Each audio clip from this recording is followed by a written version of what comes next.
Hello everyone, welcome again in my YouTube channel Aradhyan's Tutorial Hub. Students, in this video you are going to learn about combustion and flame. This is our chapter of science, class 8th. And in this video you will going to watch its part 1 and we will discuss about combustion in this video. So let's begin. First of all, you will see what is combustion. So we can define combustion. Combustion is a chemical process in which a substance reacts with oxygen, releasing energy in the form of heat and light. Combustion क्या है? Chemical process है. आप जानते हैं there are two types of process, chemical and physical. Chemical process में क्या होता है? जो प्रोडक्ट बनता है या नया सब्सटेंस बनता है वो रिवर्सिबल नहीं होता, उससे वापस से आप अगेन उस प्रोडक्ट से जो रिएक्टेंट्स हैं उनको अप्लाई नहीं कर सकते. तो एक केमिकल रिएक्शन है, केमिकल प्रोसेस है combustion, in which a substance reacts with oxygen. यहां पर जो सब्सटेंस है वो किससे रिएक्ट करता है? ऑक्सीजन से, है ना. Something like that oxidation. Okay, लेकिन ये ऑक्सीडेशन से थोड़ा डिफरेंट है combustion. Okay, releasing energy in the form of heat and light. क्योंकि यहाँ पर क्या रिलीज होती है? एनर्जी जो रिलीज होती है किस फॉर्म में होती है? वो heat and light. Okay, so this is the definition of combustion. You can define it very easily. And the substance that undergoes combustion is said to be combustible, or it is also called a fuel. जिस substance का combustion होता है, okay, उसे हम क्या बोलते हैं? Combustible बोलते हैं. और इसका एक और नाम क्या है? फ्यूल. सिंपली हम इसे फ्यूल भी कह सकते हैं. जैसे कॉल है, पेट्रोल, डीजल, केरोसिन, ये सब क्या है? फ्यूल हैं. और ये कंबस्टिबल सब्सटेंसेस हैं क्योंकि इनका कंबस्शन हो जाता है. The fuel may be solid, liquid और गैस. और आप जानते हैं कि जो फ्यूल है वो 3 स्टेट में अवेलेबल हो सकता है. सॉलिड भी हो सकता है, लिक्विड भी एंड कॉल भी. सॉलिड का एग्जांपल क्या हो सकता है? कॉल. लिक्विड के लिए पेट्रोल, डीजल एंड गैसेस में क्या है? सीएनजी ना, कंप्रेस्ड नेचुरल गैस है, एलपीजी, लिक्विफाइड पेट्रोलियम गैसेस. तो ये क्या है? गैस फॉर्म में, और ये सभी क्या है? फ्यूल्स हैं. Okay, now combustible and non combustible substances. यहाँ पर एक टेबल है. इस टेबल में आपको जो मटेरियल्स दे रखे हैं लेफ्ट हैंड साइड पर, इनको आइडेंटिफाई करना है कि ये कंबस्टिबल सब्सटेंसेस हैं या नॉन कंबस्टिबल. सबसे पहले हम बात करें वुड की. आप जानते हैं वुड कैसा सब्सटेंस है? कंबस्टिबल. क्योंकि वुड तो जल जाता है. आप इसको अगर इसका कंबशन करना चाहें, इसको जलाना चाहें, इसको बर्न करना चाहें तो ये हो जाता है. क्या स्टोन का कंबशन हो सकता है? क्या नहीं होता, इसलिए ये नॉन कंबस्टिबल है. Okay, charcoal. आप जानते हैं चारकोल भी बर्न हो जाता है, तो ये भी कैसा हो गया? कंबस्टिबल सब्सटेंस हो गया. आयरन नाइल्स, ये नॉन कंबस्टिबल है क्योंकि ये इनको बर्न नहीं कर सकते. ओके, नेक्स्ट है केरोसिन ऑयल. ये भी कैसा सब्सटेंस है? कंबस्टिबल है. स्ट्रॉ, ये जो भी क्रॉप का प्रोडक्शन होता है उसके बाद उसके रेजिड्यूज होते हैं, जो बचे हुए जो भाग होते हैं, क्या कहलाते हैं? स्ट्रॉ. और ये भी क्या होते हैं? कंबस्टिबल होते हैं. इनको इजीली बर्न किया जा सकता है. ग्लास को हम बर्न नहीं कर सकते क्योंकि ये नॉन कंबस्टिबल है. पेपर का कंबशन हो जाता है इजीली, है ना.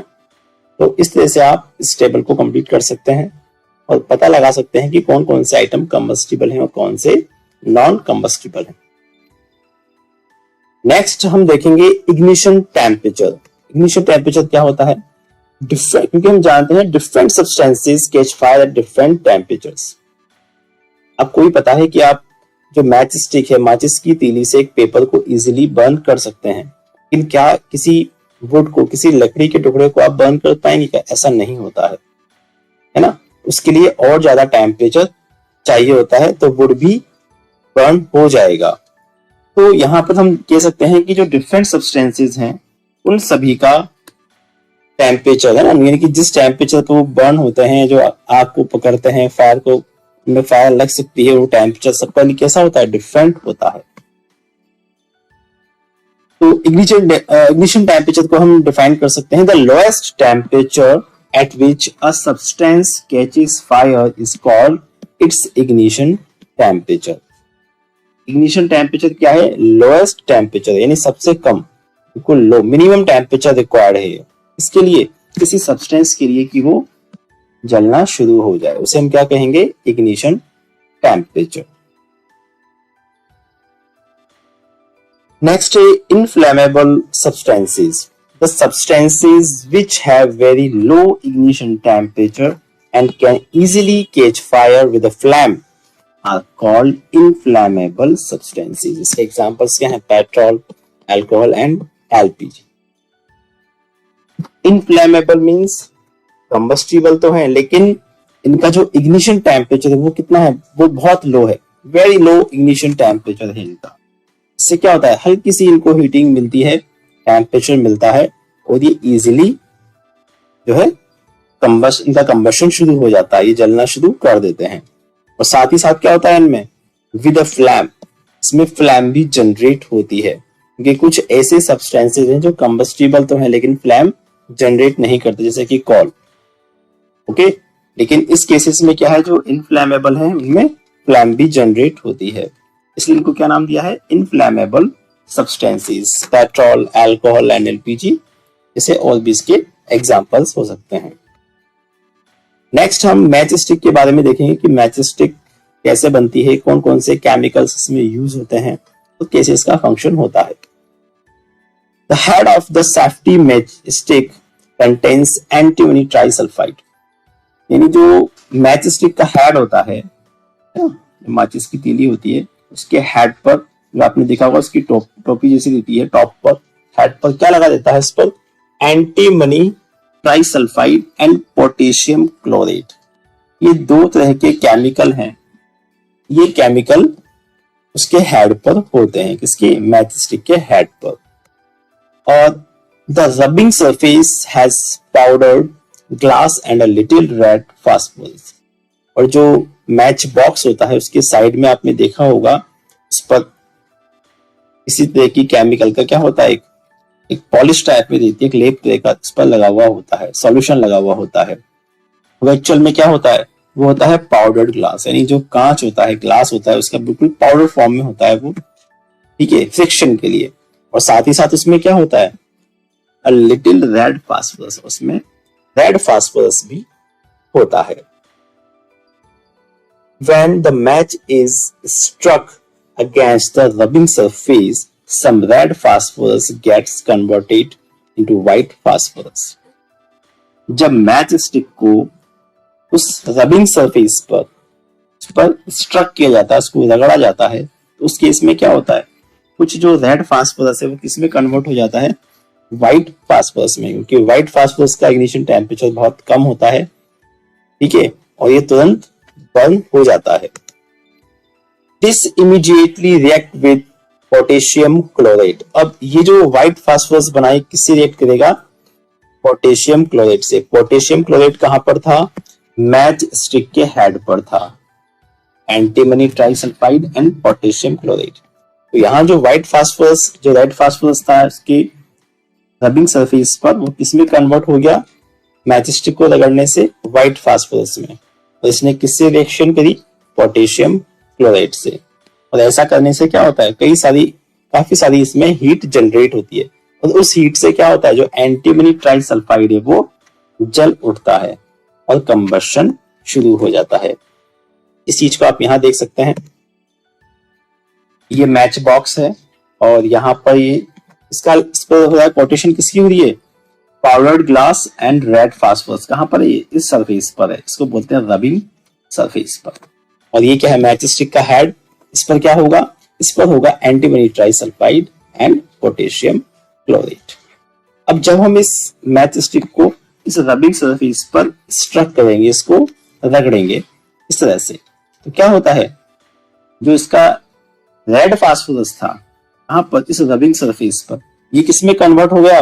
व्हाइट फास्फोरस में कन्वर्ट हो गया।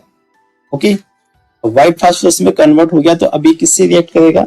ये रिएक्ट करेगा पोटेशियम क्लोराइड से। पोटेशियम क्लोराइड कहां पर है? पोटेशियम क्लोराइड है इस जगह पर, इस हेड पर। मैच स्टिक के हेड पर है। इससे रिएक्ट करेगा, ये रिएक्ट करके क्या होगा, ये हीट जनरेट करेगा और उस हीट से क्या होगा, इस हेड पर, इस मैच स्टिक के हेड पर जो एंटीमनी ट्राइसल्फाइड है ये क्या करेगा, बर्न होना शुरू कर देगा, जलना शुरू कर देगा। तो इस तरह से जो मैच स्टिक है वो जलना शुरू कर देती है। तो ये इसका मैच स्टिक का, मैच बॉक्स का फंक्शन है जिसे आप याद रखेंगे। नेक्स्ट टॉपिक लेंगे हम इनफ्लेमेबल सब्सटेंसेस। इसको जस्ट हमने अभी रीड किया था।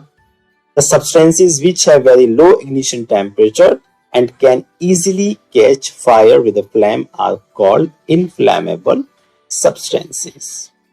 ठीक है बच्चों, तो ये इनफ्लेमेबल सब्सटेंस की डेफिनेशन हो गई। इसके एग्जांपल्स क्या हैं, पेट्रोल है, kerosene, alcohol and LPG. Next topic लेंगे हम फायर एंड इट्स कंट्रोल। जो फायर है वो कैसे प्रोड्यूस होती है, उसे कैसे हम कंट्रोल कर सकते हैं। 3 essential requirements for producing fire। जब भी फायर का प्रोडक्शन करना हो, फायर हमें लगानी हो, जनरेट करनी हो, तो उसके लिए कम से कम 3 essential requirements, 3 चीजें होनी चाहिए। वो कौन कौन सी हैं? फर्स्ट है फ्यूल। देखिए फ्यूल नहीं होगा तो कंबशन किसका होगा, फायर किस में लगेगा। तो हमें सबसे पहले किसकी रिक्वायरमेंट होगी, फ्यूल की। बिना फ्यूल के तो कंबशन होगा ही नहीं, फायर लगेगी नहीं। सेकंड क्या होगा, एयर। एयर किस लिए, क्योंकि एयर में क्या है, ऑक्सीजन। ऑक्सीजन की सप्लाई के लिए हमें एयर भी चाहिए। And third is heat. Heat क्योंकि जो इग्निशन टेम्परेचर है वो तो हमें चाहिए होगा, है ना। तो हीट हमें किस लिए चाहिए, to raise the temperature of the fuel beyond the ignition temperature. जो फ्यूल है उसके टेम्परेचर को हमें बढ़ाना है, इंक्रीज करना है। कहां तक करना है, ताकि वो इग्निशन टेम्परेचर को क्रॉस कर जाए, उसके बाद ही उसमें कंबशन शुरू होगा। So these are 3 essential requirements: fuel, air and heat. Fire can be controlled by removing one or more of these requirements. अगर इन तीनों requirements में से किसी भी एक चीज को हम रिमूव कर दें, सपोज कीजिए कहीं आग लगी है, हमने फ्यूल को हटा दिया या फ्यूल को खत्म कर दिया, तो क्या होगा, कंबशन रुक जाएगा। लेकिन जनरली ऐसा पॉसिबल नहीं होता है। अगर सपोज कीजिए किसी घर में आग लग गई है, वहां कुछ वुड का फर्नीचर है या कोई और है, क्लोथिंग आइटम है, वहां उसकी बर्निंग हो रही है, तो वहां उनको रिमूव करना इजी नहीं होगा। तो जनरली क्या किया जाता है, या तो जो एयर की सप्लाई है, एयर को कट कर दिया जाएगा, या तो ये किया जाए, या फिर जो हीटिंग है उसको डाउन कर दिया जाए, कूल डाउन कर दिया जाए फ्यूल को। तो क्या होगा, इग्निशन टेम्परेचर तक उसका टेम्परेचर नहीं पहुंचेगा और इसका फर्दर कंबशन रुक जाएगा। ठीक है students. Next is water as a fire extinguisher. अब हम देखेंगे कि जो वाटर है उसको as a fire extinguisher, extinguisher का मतलब क्या हो गया, आग को या फायर को कंट्रोल करने वाला, उसको बुझाने वाला। इसके बारे में आप देखेंगे सबसे पहले, the most common fire extinguisher is water. आपको पता है कि जो वाटर है ये मोस्ट कॉमन, सबसे ज्यादा कॉमन फायर एक्सटिंग्विशर है, क्योंकि जनरली जहां भी आग लगती है, कहीं भी फायर का प्रोडक्शन होता है, तो वहां उसको बुझाने के लिए सबसे पहले वाटर को ही इस पर डाला जाता है ना। Water works only when things like wood and paper are on fire. देखिए लेकिन इसकी कुछ लिमिटेशन है कि वाटर को हम एज ए फायर एक्सटिंग्विशर कहां कहां यूज कर सकते हैं। अगर फायर किस में लगी है, वुड में, लकड़ी में या पेपर में अगर कोई फायर है, तो उसको हम वाटर से एक्सटिंग्विश कर सकते हैं, उसको वहां उसको बुझा सकते हैं। If electrical equipment is on fire, water may conduct electricity and harm those trying to douse the fire. अगर किसी इलेक्ट्रिकल इक्विपमेंट में, सपोज कीजिए कोई ऐसा एरिया है, कोई ऐसा शोरूम है या कोई ऐसा प्लेस है जहां पर इलेक्ट्रिकल इक्विपमेंट्स में ही फायर लगी हुई है, उस केस में हम वहां पर वाटर को नहीं डाल सकते, क्योंकि हम वाटर से अगर उसको बुझाने की कोशिश करेंगे, क्योंकि इलेक्ट्रॉनिक्स आइटम है, उनमें क्या होगा, इलेक्ट्रिसिटी का फ्लो होना शुरू हो जाएगा। अगर वाटर से अगर आप उसको बुझाने की कोशिश करेंगे, तो जो भी इसको वाटर से बुझाएगा, उस आग को बुझाने की कोशिश करेगा, तो वो करंट उसमें आ जाएगा, या तो उसको भी करंट लग सकता है। इस वजह से जो इलेक्ट्रिकल के थ्रू, जो इलेक्ट्रिसिटी में कहीं कोई आग लगी हुई है, कोई इस तरह का फायर हो रहा है, तो उस केस में वाटर को आप कभी भी गलती से काम में नहीं लेंगे। Okay. Water is also not suitable for fires involving oil and petrol because water is heavier than oil, so it is sink below the oil and oil keeps burning on the top. और आपने ऐसा देखा भी होगा कि जो कभी कभी पानी में आग लगने वाली बात हम कहें तो कैसे लग सकती है, अगर उस पानी में क्या हो, ऑयल हो, पेट्रोल जैसा कोई कंबस्टिबल सब्सटेंस अगर वाटर में है तो आप जानते हैं कि जो वाटर होता है वो हैवी होता है ना। जब हमने एक्सट्रैक्शन ऑफ पेट्रोलियम पढ़ा था तो वहां भी हमने डिस्कस किया था जहां से इसका एक्सट्रैक्शन किया जा रहा है तो बिल्कुल बॉटम पर क्या है, वाटर है, इसके ऊपर पेट्रोलियम है, पेट्रोलियम के अबव उसके ऊपर क्या है, नेचुरल गैस होती है। तो जहां भी पेट्रोलियम है तो अगर वाटर हम उस पर डालेंगे तो क्या होगा, वो पेट्रोल जो है वो ऑटोमेटिक ही उस वाटर के ऊपर आ जाएगा, उसके सरफेस पर आ जाएगा, ऊपर फ्लैट करेगा, तो वो वहां पर क्या हो जाएगा, वो उसका कंबशन कंटिन्यूअस चलता रहेगा, वो जलता रहेगा बराबर। तो हम जो पेट्रोल है या ऑयल वाली जो फायर है उसको वाटर से हम नहीं बुझा सकते उसको, है ना। उसके लिए हमें सैंड का यूज करना पड़ेगा, सैंड या फिर किसी और मेथड से हमें उसकी जो एयर की सप्लाई उसे कट करना होगा। Now we will see how CO2 used as a fire extinguisher। Carbon dioxide gas को हम एज ए फायर एक्सटिंग्विशर में कैसे यूज करेंगे। CO2 is the best extinguisher for fires involving electrical equipments and inflammable materials like petrol। अब CO2 को हम कहाँ use कर सकते हैं, जहां हम वाटर को नहीं यूज कर पा रहे थे, यानी कि जो इलेक्ट्रिकल इक्विपमेंट्स में फायर थी उस केस में हम वाटर को यूज नहीं कर पा रहे थे, और साथ ही साथ जो ऑयल थी जैसे पेट्रोल में जब फायर लगती है तो जो इन्फ्लेमेबल मटेरियल्स हैं इनको भी हम वाटर से उनको एक्सटिंग्विश नहीं कर सकते, नहीं बुझा सकते हैं, क्योंकि ये लाइट है और वाटर इनसे क्या होता है, हैवी होता है, तो वाटर तो चला जाता है नीचे और ये उस वाटर के सरफेस पर फ्लैट करते रहते हैं और वहां इनकी बर्निंग, इनका कंबशन कंटिन्यूअस चलता रहता है। तो इस केस में हम क्या कर सकते हैं, CO2 को काम में ले सकते हैं, क्योंकि CO2 जो गैस है ये फायर एक्सटिंग्विश का काम करती है, आग को बुझाने का काम करती है। CO2 being heavier than oxygen, सबसे पहली बात क्या है कि जो CO2 गैस है ये ऑक्सीजन से हैवी होती है। ऑक्सीजन का वर्क क्या है, फायर को प्रोड्यूस करना, फायर को प्रोड्यूस करना, कंबशन को इनिशिएट करना, उसके लिए हमें ऑक्सीजन चाहिए। लेकिन CO2 जो कि इससे हैवियर है वो क्या करती है, covers the fire like a blanket, वो फायर को एज ए ब्लैंकेट, एक कंबल की तरह उसको कवर कर लेती है, ढक लेती है, क्योंकि ऑक्सीजन से हैवी है तो क्या होगा, ये नीचे रहेगी, ऑक्सीजन कहां रहेगी, ऊपर। तो ये क्या करती है, ऑक्सीजन की सप्लाई को कट कर देती है, एक ब्लैंकेट के फॉर्म में इसको कवर कर लेती है फायर को। Since the contact between the fuel and oxygen is cut off, इससे क्या होता है, फ्यूल और ऑक्सीजन के बीच में जो कॉन्टैक्ट है वो कट ऑफ हो जाता है, वो कट जाता है, एंड फायर इज कंट्रोल, और आग कंट्रोल हो जाती है। इसलिए CO2 गैस को काम में लिया जाता है। Okay, the added advantage of CO2 is that in most cases it does not harm the electrical equipments। और CO2 की सबसे खास बात क्या, देखिए हम अगर वाटर को इलेक्ट्रिकल इक्विपमेंट्स को बुझाने में, फायर को बुझाने काम में लेते हैं तो वहां उसके खराब होने का डर भी रहता है वाटर से। लेकिन CO2 के केस में हम देखो वहां पर रेत भी अगर डालते हैं, सैंड का भी यूज करेंगे तो भी उन इक्विपमेंट्स में क्या होता है, वो सैंड जाने का चांसेस रहेगा। लेकिन CO2 गैस क्या करती है, ये उन इलेक्ट्रिकल इक्विपमेंट्स को किसी तरह का कोई हार्म नहीं पहुंचाती, कोई नुकसान उनको नहीं पहुंचाती। इसलिए CO2 जो है ये कैसा एक्सटिंग्विशर है, ये बेस्ट एक्सटिंग्विशर है फायर के लिए। Okay students, now you will see how to get CO2 as fire extinguisher. CO2 gas को हम एज ए फायर एक्सटिंग्विशर के लिए कैसे इसको ऑब्टेन कर सकते हैं वो चीज देखेंगे आप। CO2 can be stored at high pressure as a liquid in cylinders. सबसे पहली चीज क्या है कि इसको हम हाई प्रेशर से लिक्विड फॉर्म में सिलेंडर में स्टोर कर सकते हैं, like LPG and CNG। Okay, when it released it expands enormously in volume.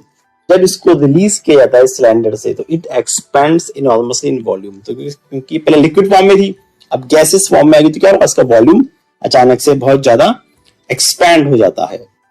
And cools down, और इससे क्या होता है, ये कूल्स डाउन, टेम्परेचर है वहां के आसपास का, वो इस गैस का भी क्या होता है, टेम्परेचर डाउन हो जाता है, आसपास के एनवायरनमेंट का भी टेम्परेचर डाउन करती है।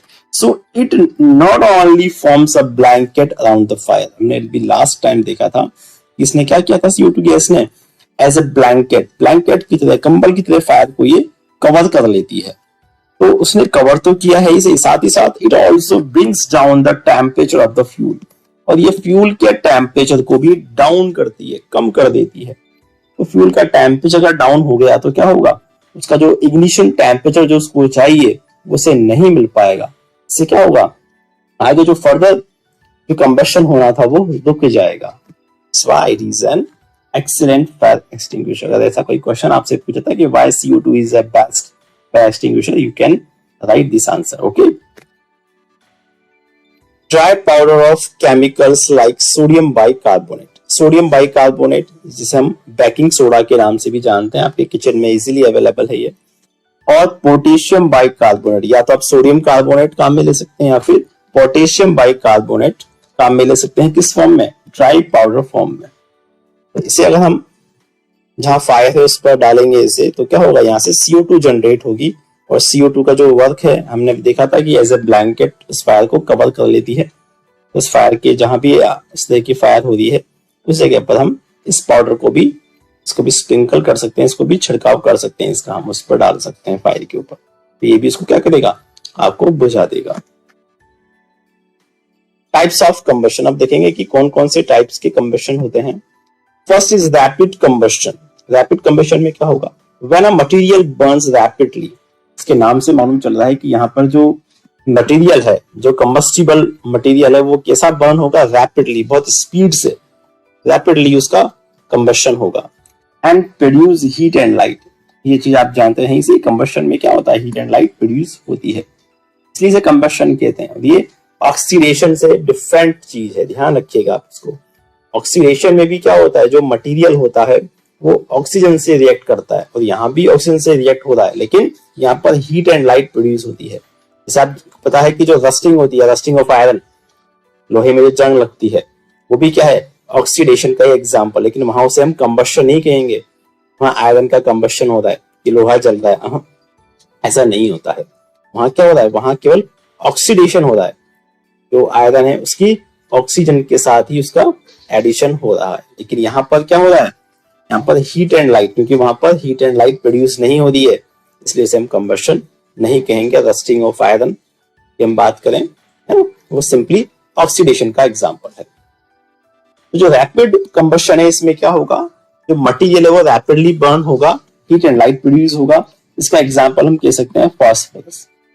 Phosphorus Burns in air at room temperature, जो फास्फोरस है वो रूम टेम्परेचर पर ही बर्न हो जाता है। Okay, and next type is spontaneous combustion, when a material suddenly burns into flames without the application of heat from an external source। यानी इसको बाहर से, इसके जो इग्निशन टेम्परेचर वो इतना लो है कि इसे कहीं से और से जो है अलग से ऐसे कहीं से कोई हीट की आवश्यकता नहीं हो, इसे कहीं से बाहर से हीट को अप्लाई करना नहीं पड़ता, और ये अपने आप ही क्या होता है, ये इसका कंबशन शुरू हो जाता है। ऐसे मटेरियल्स हैं ये। इसके एग्जांपल्स कौन कौन से हैं, हे, स्ट्रॉ, कॉल डस्ट एक्सेट्रा। क्योंकि आपने देखा कभी कभी खेतों में भी गर्मियों में कभी अपने आप ही अचानक ही आग लग जाती है, क्योंकि वहां जो सूखे हुए जो तिनके होते हैं, जो स्ट्रॉ होते हैं, है होता है, ठीक है, उनका जो इग्निशन टेम्परेचर बहुत लो होता है, वो अपने आप ही जलना शुरू कर देते हैं। Spontaneous combustion of coal dust has resulted in many disastrous fires in coal mines। और यही रीजन है कि जो कई बार जो कोल माइंस होती हैं उनमें जो फायर लग जाती है, डिजास्टर्स फायर, कभी कभी इस तरह की इंसिडेंट्स हो जाते हैं, दुर्घटनाएं हो जाती हैं, जिसके अंदर जो वर्कर्स हैं उनकी तक जान चली जाती है। तो ऐसा क्यों होता है, वो होता है कोल डस्ट के कारण। कि जो कोल डस्ट है इसका इनिशियल टेम्परेचर बहुत कम होता है, बहुत लो टेम्परेचर पर भी ऑटोमेटिकली वहां पर फायर प्रोड्यूस हो जाती है। ये भी एक स्पॉन्टेनियस कंबशन का एग्जांपल है। Okay students, now next topic is forest fire. Spontaneous forest fires are sometimes due to the heat of the sun or due to lightning strike. Forest fire भी क्या एक स्पॉन्टेनियस प्रोसेस है ना, कभी कभी अपने आप ही हो जाता है ये फॉरेस्ट फायर भी। रीजन क्या होता है इसके पीछे? हीटिंग ऑफ सन की हीटिंग से ही कभी कभी वहां की जो फॉरेस्ट है, वहां कुछ इस तरह की जो ग्रासेस हैं जिनका इग्निशन टेम्परेचर बहुत लो होता है, वो क्या करती हैं, जो सूख जाती हैं ड्राई होकर, तो वो इजीली सन की हीट से बर्न होना शुरू कर देती हैं और उनकी हीटिंग से जो दूसरे प्लांट्स हैं उनको टेम्परेचर मिल जाता है उनके इग्निशन टेम्परेचर को क्रॉस करने के लिए, और उनमें भी फायर शुरू हो जाता है। तो इस तरह से जो फॉरेस्ट फायर है वो प्रोड्यूस हो जाती है। या फिर एक रीजन क्या हो सकता है? Due to lightning strike. कभी कभी जो लाइटनिंग होती है ना स्काई में, बरसात के दिनों में बिजली चमकती है, उससे भी क्या होता है, ये फॉरेस्ट फायर हो जाती है। However, most forest fires are due to the carelessness of human beings. और ज्यादातर जो फॉरेस्ट फायर होती हैं वो ह्यूमन बींग्स की, यानी हम इंसानों की ही कुछ असावधानी, उनकी जो केयरलेसनेस है उनकी वजह से ही फॉरेस्ट फायर होती है। कैसे? It is important to remember that the campfires must be completely extinguished before leaving a forest after a picnic or a visit. क्योंकि कभी कभी हम कुछ लोग क्या करते हैं, फॉरेस्ट में जाते हैं विजिट करने के लिए, पिकनिक मनाने के लिए, और वहां क्या करते हैं, कैंप फायर करते हैं। और कैंप फायर करते हैं तो क्या होता है, वहां की जो आग जलाते हैं उसको वैसे ही छोड़कर चले जाते हैं, जिससे किसी फॉरेस्ट फायर जैसी एक्सीडेंट होने का डेंजर बना देता है। इसलिए जब भी आप किसी ऐसी जगह पर जाते हैं, किसी ऐसे प्लेस पर जाते हैं जहां आप कैंप फायर करते हैं, तो वहां उस जगह को छोड़ने से पहले उसे कंप्लीटली एक्सटिंग्विश कर दें, इसे कंप्लीटली बुझा दें। Students, this is the last topic, explosion. So we can define it. Explosion refers to the rapid expansion in volume of a matter. See, matter के वॉल्यूम में rapidly expansion होना, उसका अचानक से बढ़ना, ठीक है, वो कहलाता है explosion. Explosion is a sudden violent burst of energy. उसमें क्या होता है, जो एनर्जी होती है बहुत वायलेंटली उसका विस्फोट होता है ना, एक्सप्लोजन होता है उसका, अचानक से काफी ज्यादा वॉल्यूम में वो फैल जाती है, एक्सपेंस हो जाती है। For example, when a cracker is ignited, a sudden reaction takes place with the evolution of heat, light and sound. जब कभी आप दिवाली पे या किसी ऐसे ओकेजन पे क्रैकर्स को चलाते हैं, उसको इग्नाइट करते हैं, जलाते हैं उसको, तो क्या होता है, वहां पर एक्सप्लोजन होता है, जिससे क्या होता है, heat, light and sound. Heat भी प्रोड्यूस होती है, लाइट आप उसमें देखते हैं, इसे लाइट प्रोड्यूस होगी, काफी रोशनी होती है, और साउंड भी उसमें आता है। So this is my thanks to my valuable subscribers. Just keep watching my channel and subscribe more and like my all videos. So friends, I hope you have understood what I have taught in this video. आपको बहुत अच्छे समझ में आया होगा। Video को like करना ना भूलें, और चैनल को अभी तक सब्सक्राइब नहीं किया है तो सब्सक्राइब जरूर करें, अपने फ्रेंड्स को शेयर करना ना भूलें। मिलते हैं नेक्स्ट वीडियो में। Till then keep watching Aradhyan tutorial hub.